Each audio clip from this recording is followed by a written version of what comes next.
Welcome. Today I want to make a quick video to show you how to add dovetail splines to larger furniture. These not only look fantastic, but they add a lot of strength to a simple miter joint. This jig is composed entirely of scrap plywood, so this piece is about 3 inches wide, and I'm going to cut 4 different triangles out. These are just going to be 45-degree angles. And then the main base of it is a scrap piece that was 8 inches wide by 11.5 inches. On the center piece of plywood, I need to get a piece that's about 1/2 inch by about 5 inches long out of this. So I did this at my router table. So I just set up stop blocks and slowly worked my way up. And I actually just did it to both sides, even though I had it pretty well centered. That allowed me to make sure that I actually had it centered. So you'll see that I'm going to flip the board around and also run it the other direction. But you could simply just drill 2 holes and then use a jigsaw as well. This doesn't have to be a perfect groove as long as it's wide enough for your router bit to be able to fit through. Next, I locate the center and make sure that I have a nice square straight line across, and then I'm going to attach the 4 pieces, and I chose to put them very close to the groove so that if I wanted to do a spline near the edge of a piece, I would have support on both sides of it.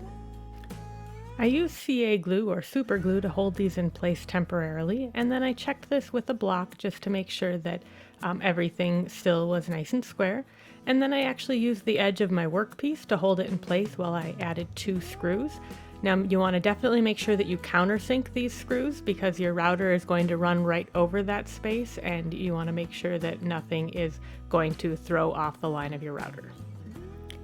Now I'm using a larger router for this because the nicest dovetail bit that I have has a 1/2 inch shank, so I can't just use my little palm router, and I thought that it was probably a better idea anyway. If I were just doing like an 1/8 inch spline, definitely the palm router would be fine, and it might be for this as well, but I thought that I'd better be safe.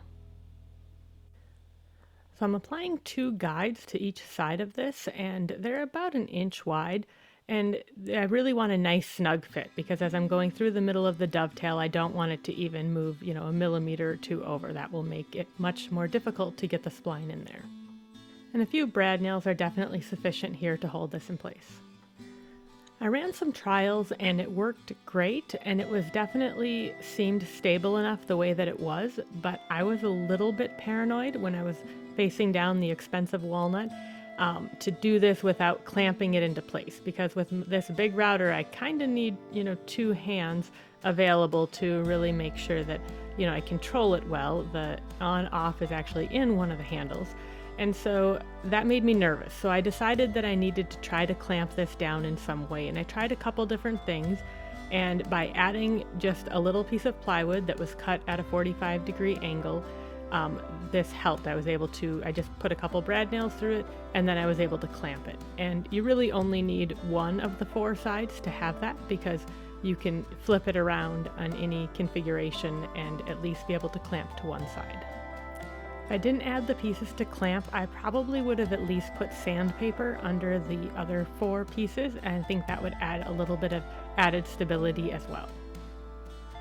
Alright, so the moment of truth, hoping that I really don't mess up this expensive walnut, but I just took my time on the cut through, and then once you make sure that you're clear of the piece, you want to turn the router off and then wait for the bit to come to a complete stop before you try to pull it out of that groove.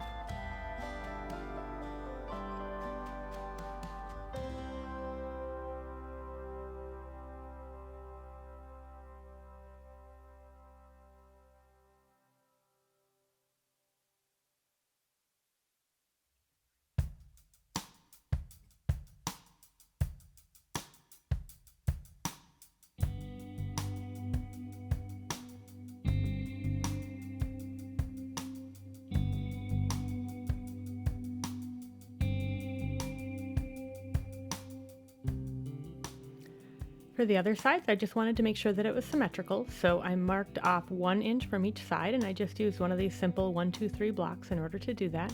And then that's where I was going to line up the edge of the groove of the template. Notice that I've flipped the jig around, so I'm going to be clamping it from the other side because this piece would be off of the edge since we're near the edge.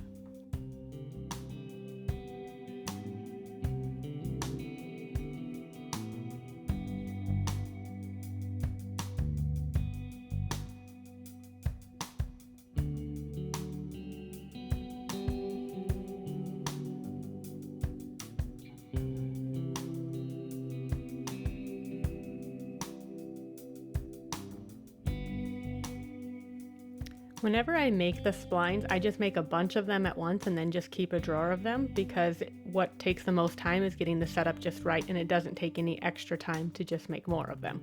So I do these at the router table. It would be possible to do them at the table saw if you set your blade to exactly 14 degrees and got your cut just right. But at the router table, they're really simple. So I just have my dovetail bit in the table and I have it, lifted up so that the whole bit is exposed, and I'm just going to slowly go over this.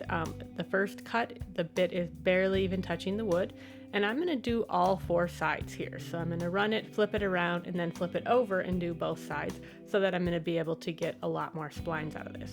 And then I'm going to just slowly move the fence back and then keep checking it in my trial piece until I get it to exactly the right width. You can use a table saw or bandsaw to get these cut off. It really doesn't matter if it's a beautiful cut or not, because the top of it's going to end up sanded off.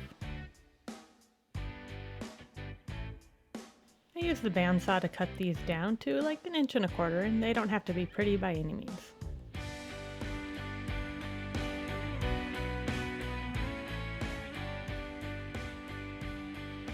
Use plenty of glue when applying the splines, and I like to use a little paintbrush to make sure that I get the glue into all of the surfaces.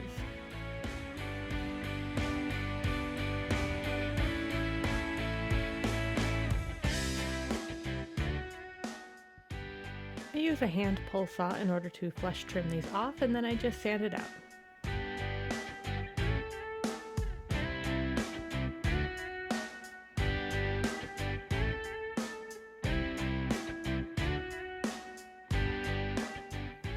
Of course, the best part is watching the grains pop and seeing the nice contrast in the dovetails when you apply some finish to this.